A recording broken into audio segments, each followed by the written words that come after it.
Good evening or late afternoon. This is Sarah Collins, and I'm the Employee Wellbeing Program Manager for Brigham Women Hospital.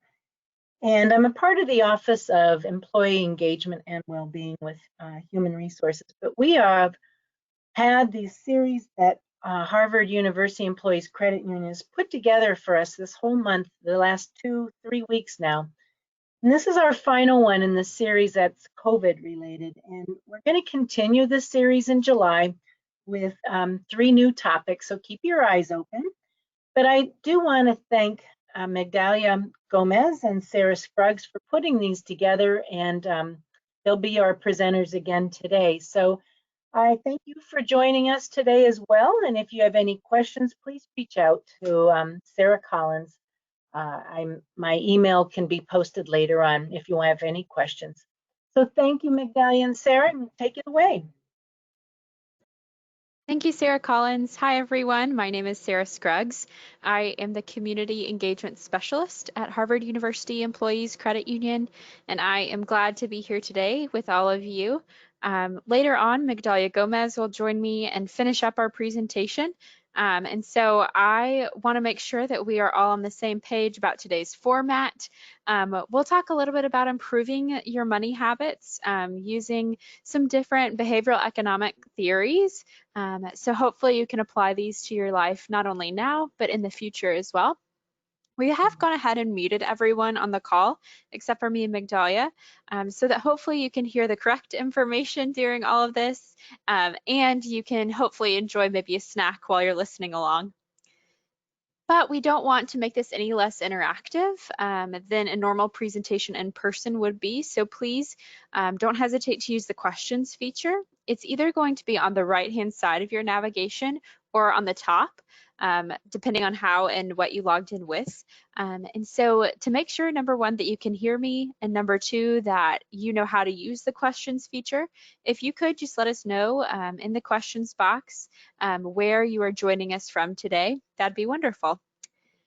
And then a question we get pretty constantly is, will these resources be posted? Yes, they will. And normally we get an email to you by the end of the day tomorrow, so that you will have the presentation as well as any resources that we shared with you and links to different things on our website, so that you can see and go back to this information when you have questions or want to know more. And then also our contact information will be there. So if there's any questions that you have that don't come to mind today, but come up later, then you'll know how to do all of that. So that's great. And again, if you could continue putting in where you are joining us from, that'd be wonderful, so that that way I can know you can hear me, number one, and number two, you can use the questions feature. So who is the credit union? Harvard University Employees Credit Union is a not-for-profit financial institution exclusively for the Harvard community, including our teaching hospitals like BWH. So we are glad you've joined us today. We offer everything that a bank does, except we believe we do it better. So if you have questions about what products we have, or if or your eligibility to become a member, just let us know. We're happy to help with that as well. Like Sarah said, like Sarah Collins said, this is the end of our first series with BWH. We have so enjoyed doing this series with all of you, and are glad to be coming back in July with 3 new topics. I think you're going to be really excited about what we have to offer. So you can go here if you've missed any of the sessions prior to this one. We have been uploading the presentations to YouTube, so you can go and watch that playlist as well. It is linked at the bottom of the page. And then if you'd just like to know the presentation resources, they are also on the page as well. To jump into our topic today, you have to first start thinking about your goals. When you're changing your behaviors around money, especially, we have to start thinking long-term about things, because a lot of times we like that instant gratification. Myself, I'm a self-proclaimed late millennial, pretty young, and I love instant gratification. If someone doesn't text me back immediately, I'm not talking to you. So if you're one of those people too, sometimes setting goals for money can be difficult. And so what we really want you to first think about is some financial goals that you can set for yourself. These goals should be attainable. You should be able to see progress towards these goals. And so I recommend that you have some financial goals that are short-term financial goals that you can accomplish within the year, and then some longer-term financial goals. I know for myself, some shorter-term financial goals are saving up on my emergency fund, making sure that that is exactly where it needs to be within the next 6 to 9 months. And then some longer-term goals, me and my husband are saving for a down payment on a house one day, when we're able to do that. And that's years and years in the future. So making sure that I set those attainable goals for myself. And one thing that I really recommend that you look into is thinking about your money personality. When we come to the table with money and with thinking about money, we all have very different backgrounds in it, as well as personality takes on it. So in this money quiz that NerdWallet does have, you can find out if you are avoidance, money worship, money status, money vigilance. And these 4 different things, none of them are terrible. You shouldn't look at it and be like, oh my gosh, I'm awful. I need to change my money personality totally. But these are things to keep in mind when you're going to the table to talk about money and to think about your own money. So money avoidance, just really quickly, is somebody who does not like to think about money. They're like, you know what, it'll take care of itself. Money worship, these are people who really stake their happiness on their money and how much they have. Money status is more of, okay, I'm buying things so that people can see that I have a lot of money. And then money vigilance, somebody who's more frugal with their money and isn't spending as much on themselves that maybe they should at times. And I do want to let you know that this part of the presentation is brought to you in partnership with GreenPath Financial Wellness. They are our nonprofit partners who work with our community for free one-on-one counseling for budget and credit report review, as well as COVID-19 support during this time. They're wonderful partners. They work with you to make sure that you can have that one-on-one immediate counseling. And this is a free service for you and anyone in your household. You don't need to be a member of the credit union to take advantage of this service. So we really recommend that you do. We think that they do good work in helping people achieve their financial goals.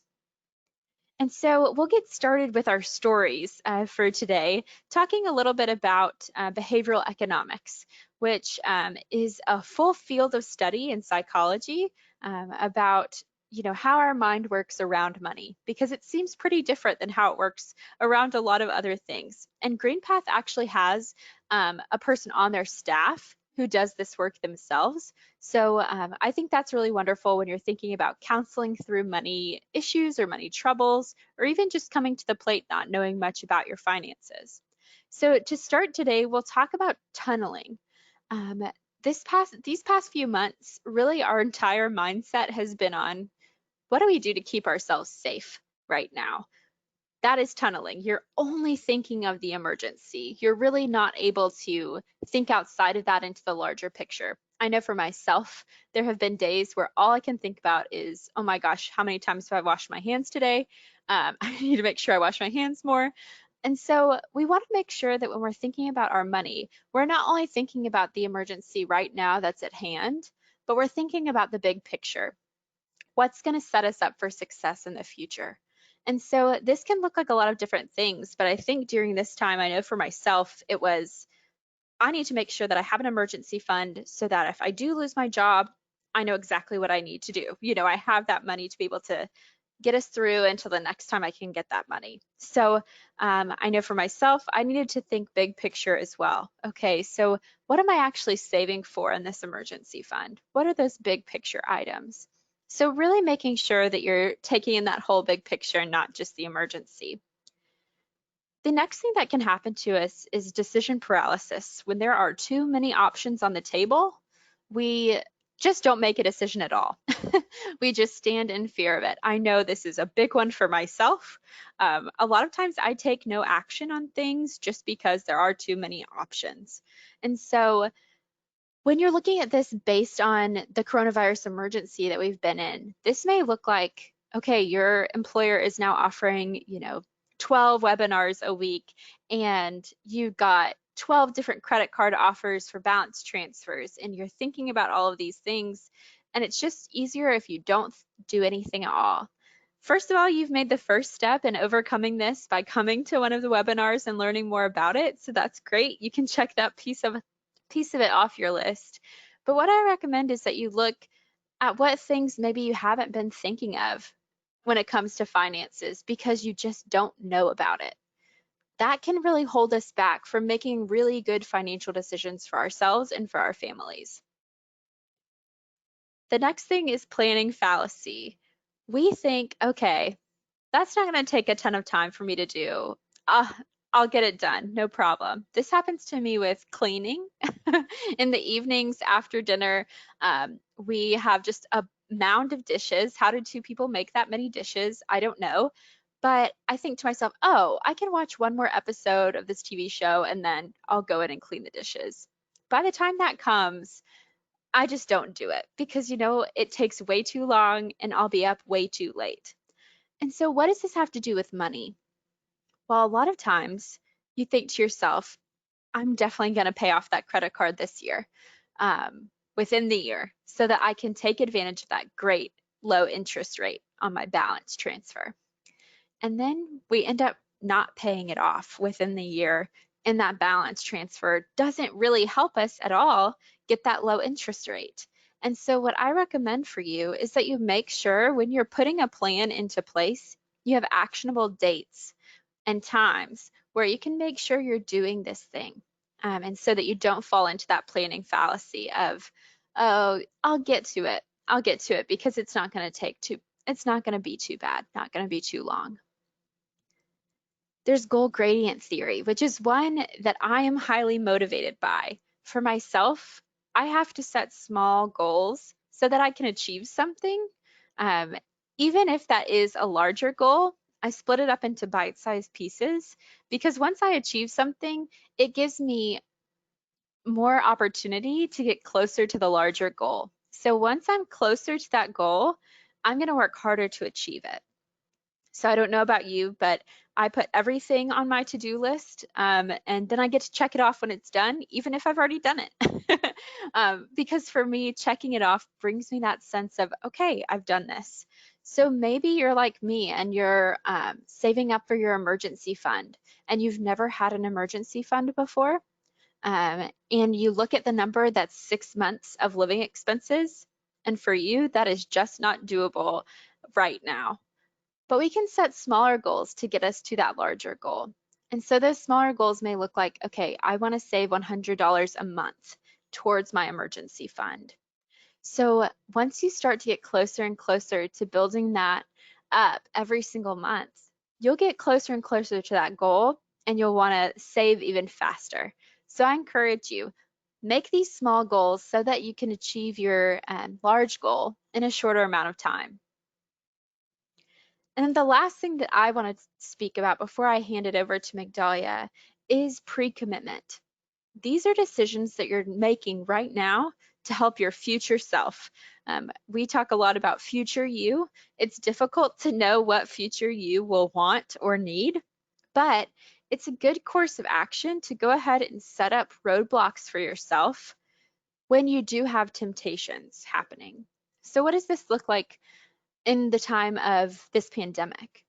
Well, I know for myself, before me and my husband received our economic impact payments, we made sure we had a plan for this. We were like, okay, when this comes in, this amount goes to savings. When this comes in, this amount will go to, our travel fund to visit our families in the future. And making sure that we had that planned out, written down, knowing that exactly when it hit my checking account, knowing exactly where it would go. So that way I'm not making a decision based on not planning or not knowing what to do. This way I'm making a decision based on the knowledge that I have of what I want for myself in the future. A pretty much everyday kind of thing, example for pre-commitment is going to be someone who leaves their credit card at home. and they only take $20 with them to work, so that if they want to go out to lunch or get a snack, they have to stay within that $20 limit. Or you limit yourself on something so that you legitimately cannot use your credit card on something else. And Migdalia is going to take us through a few more different experiences that hopefully we can put into practice. So I'll head over to the next slide, and Migdalia, handing it over to you. Thank you, Sarah, Scruggs, and everyone for joining.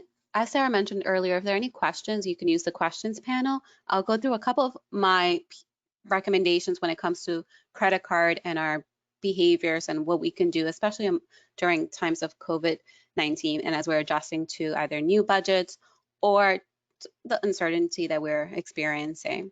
One of the pieces that we've seen, and I know if you haven't gone through this, perhaps you've heard of friends and families, maybe colleagues who may have been spending a little bit more and specifically charging on their credit card because of the times that we're living. This is something that we especially saw in the first couple of months when people were home a little bit more, and because being home and because these are times that aren't usual, a lot more charges were made for things that people may not normally have spent money on. So yes, there were some categories such as eating out that declined, but there were other things that people purchased a little bit more and spent funds in other categories because the mentality was, well, you know, this is a pandemic. It's a global pandemic. If I'm going to spend money, this is the time because I need X, Y, and Z. And to go back to what Sarah Scruggs mentioned earlier, this isn't a what good versus bad choice. This is more for us to be aware of what influences we're experiencing as we're making these choices. Typically, we will see this on vacation. Individuals, when they'll go on vacations, we may decide to spend a little bit more on lunch or dinner and rationalize it because we're on vacation. And during these times, we may be spending more and rationalizing it because it is a global pandemic. And you know what, if it costs $20 more, it's worth it, so I don't have to go into the store. Or I'd rather spend more money on home improvements right now because I want my house to feel as comfortable as possible because I'm spending so much time here. And this is just to be aware that if you are in that bucket and you're trying to reduce those funds, one of the suggestions is to put it into context and say, would I be spending this money normally? And in those times, if the answer is no, that could be a way for you to identify whether or not you want to continue with that purchase. Another piece or another way that we've seen credit card spending has been with scarcity. And this, I'm pretty sure, I'm guessing most of you thought of toilet paper, and we saw that disinfecting wipes. There are a lot of pieces of items that have been out of stock for many months. And we go back to, does someone need all of those rolls of toilet paper? Does someone need all of those disinfecting wipes? And a lot of times, because there is this perceived reality of I cannot get it later, a lot of individuals have gone and increased their credit card spending by purchasing more of what they need. So instead of spending $100 on grocery normally, that may have now increased to $200 or $300 because of that scarcity and that overstocking. This is also seen outside of COVID-19 when something is on sale. I always like to recommend that when something is on sale, if it says buy 2 get 3 free, or buy 1 get 2 free, or spend 20 and get an extra $2 off, whatever it might be, instead of thinking that it's on sale and what you're getting for free, focus on how much you're going in to spend. So if I originally wanted to spend $10, but the promotion is that if I spend 20, I get $1 off. Well, that's making me spend $20. I'm not saving that $1, I'm spending 20. It's a little bit of a trick on the mind, but it helps us realize that when you go into the store, we want to be empowered. And at the end of the day, whether it's online shopping or in person, the goal of that store is to get you to spend money. The goal of that advertiser is to get you to spend money. So if you are aware of that and you sort of take the time to realize, wait, it's saying that it's on sale, that there are only 2 or 3 items left in that category of what I want to buy. This is very common online. Keep in mind that that's not necessarily the truth. They may be just saying that to get you to purchase a little bit, to purchase more than what you need, or to essentially make an impulse buy. One of the things that you can also do when it comes to especially online shopping is put something in your basket and give yourself a time period. Say, I'm going to wait 24 hours, or Sarah mentioned the concept of leaving the credit card at home, not saving the credit card information on your online accounts. That way, it's giving you a little bit of friction, creating a little bit of barrier before you go ahead and do that and spend. Another recommendation is to set up alerts. So get a credit card bill alert every time you spend money, because the more that you see it, you're going to create that little bit of friction. You'll get the generally we'll get that happiness feeling of, oh, a little bit of rush of endorphins because I spent money, but I'm feeling happy because I'm getting XYZ, whatever it is that I purchased. And that's good, but if we are always chasing that, we may end up spending more. So to sort of combat that, if you create a spending alert, it's going to make it a little bit more real. It's like, oh wait, yes, I'm getting this in the mail in a couple of days, or yes, I just went to the store and I purchased X, Y, and Z, but I also just spent how much? And it's going to help us be more aware, especially when you see that something's on sale, because the focus is always on what you're getting and not on what we're spending. We also see lack of self-control come across, and it is tied a little bit to scarcity, and it is tied to that impulse of us wanting things now. We want to have whatever it is that we want now, and it's goes to Sarah's example prior about the tax return, specifically the economic impact payment, and having something set aside. I like to think of having a budget or having a list not as a restricting thing. Many times when we focus on lists and we focus on budgeting, we're sort of thinking about what we can't have. I like to think of it more as to, I am prioritizing what I want, and that's where my budget is going to focus on. So I'm going to focus on whatever my financial goals are. That's where I want my money to go. So by putting together a budget, by putting together a list of what I want when I'm shopping, I'm essentially in control of my finances versus having my funds go other places. We may have often heard pay yourself first. That's another way of saying it, is prioritizing yourself before funds come in. That way, it's not a lack of self-control, but it's you essentially sending the funds where you want them to go. And one of the places that we saw this with credit cards, but just in general, was with that economic impact payment. We did see some individuals that had the funds come in and may not have gone to exactly what they wanted, and it could have just been other things that were a little bit more fun came around and may not have been what they wanted or needed to help reach their financial goals, but that's where the funds went. This is something that I think of a lot, is hyperbolic discounting. I always think about future me. I always joke, will future me be happy with what present me is doing? And this is not just, I know we're talking about credit card and finances, but this really can be applicable to pretty much anything in our lives. Working in healthcare, I'm sure you see this and you know this, the benefits of taking care of ourselves today. So then when we are at an older age, I'm either in retirement, close to retirement, or playing with grandchildren, whatever the case may be, are we going to be better off given the choices that we made in our earlier years?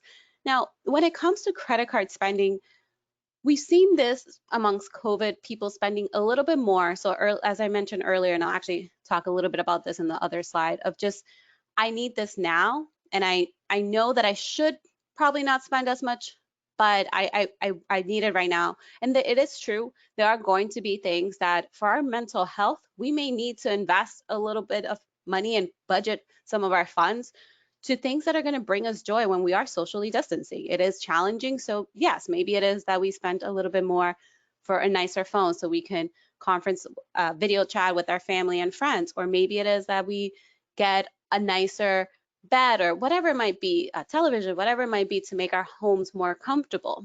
And this is just to however, keep in mind, what does future me look like? So it may not be just it's not so much for COVID-19, but it's beyond that when it comes to thinking about retirement. And yes, it may feel like you're depriving yourself today by putting aside that extra $50, $100 towards retirement today, but really think about it more. You're really depriving future you of having many more options, because that money that you put aside today, given time and the market, can increase and really give future you a lot more options. And then the last one that I will speak about before we open it up for questions, but we encourage you to text, chat via chat any questions you may have, is the what the heck effect. And this is something that we've seen. It's very common when individuals might be dieting. That's why you see this picture here. It's like, well, I already had the pizza, might as well have the dessert, might as well have the sugary drink. And during these times when we've been at home and we've noticed that our expenses may have increased a little bit, or our income may have decreased, we might just say, well, I can't get out of this. So, what's another $100? What's another $50 here and there? Keep in mind those financial goals. This is really where that goal gradient that Sarah mentioned earlier and having a financial goal is going to come into play, because when these moments happen, and they will happen, I know it happened to me earlier today with something that I was doing. It was like, oh man, well, it's already, what's two more things. And it took me a moment. I'm like, oh, wait, it's that what the heck effect. Let me snap myself out of it. And it's just being aware of that, just giving yourself a moment to create enough friction so that then you can take the necessary steps to prevent that. And having those smaller goals to accomplish will really help with that process. We have a couple of articles. We have one that's going up on our blog later this week about more behavioral science tips and behavioral economics. We also have other additional tips on our blog. I encourage you to continue exploring this topic. At the end of the day, it doesn't matter how much we know the financial rules. If we don't follow them because our money personalities are interfering, we may not be as successful as we could if we learned how to essentially use our financial behaviors for our benefit. You can sign up for our blog on our website, or you're more than welcome to just log on whenever you want to learn about a specific topic and just go through the different tags. We'll open it up for questions. Sarah Collins is also unmuted, so that if you have any BWH specific questions, you can also ask her. And you can also follow us on our social media channels. We're at MyHUECU. We'll send an email tomorrow that will have the slides, and we'll have a recording as well as our contact information, so that if you think of any questions in the near future, you can reach out to us and we'll continue to be here for you.